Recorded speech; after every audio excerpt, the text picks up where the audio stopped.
कर्ण की देवराज इंद्र से मुलाकात। कर्ण की असाधारण क्षमताओं ने स्वर्ग के राजा और बारिश और तूफान के देवता भगवान इंद्र का ध्यान आकर्षित किया। भगवान इंद्र को पता था कि कर्ण के पास दिव्य कवच और बालियां कुंडल का एक सेट है जो उसे लगभग अजेय बनाता है। ये उसे जन्म के समय ही प्रदान कर दिए गए थे। कर्ण की उदारता और सदाचार का परीक्षण करने के लिए भगवान इंद्र ने भेष बदलकर कर्ण के पास जाने का फैसला किया। उन्होंने एक युवा ब्राह्मण का रूप धारण किया और कर्ण के सामने प्रकट हुए जब वह जंगल में तीरंदाजी का अभ्यास कर रहा था। ब्राह्मण का अनुरोध।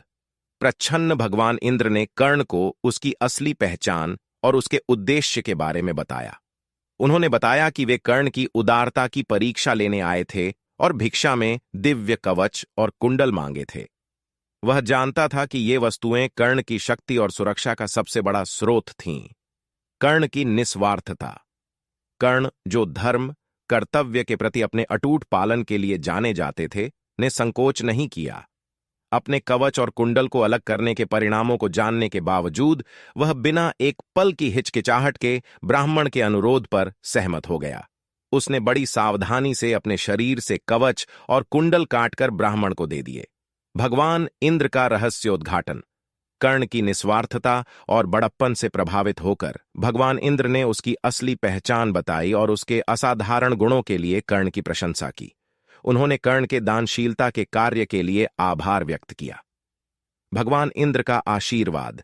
अपनी प्रशंसा के प्रतीक के रूप में भगवान इंद्र ने कर्ण को एक दुर्जेय हथियार का आशीर्वाद दिया, जिसे वासवी शक्ति के नाम से जाना जाता है।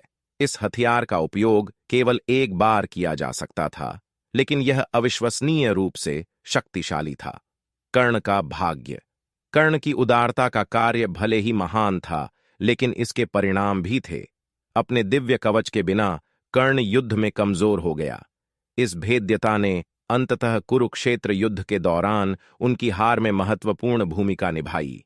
भगवान इंद्र के प्रति कर्ण की उदारता की कहानी एक मार्मिक कहानी है, जो कर्ण के महान चरित्र और अपनी भलाई की कीमत पर भी धर्म के प्रति उनकी प्रतिबद्धता को उजागर करती है। यह महाभारत में दैवीय हस्तक्षेप के विषय और इसके पात्रों द्वारा सामना किए गए जटिल नैतिक विकल्पों को भी दर्शाता है।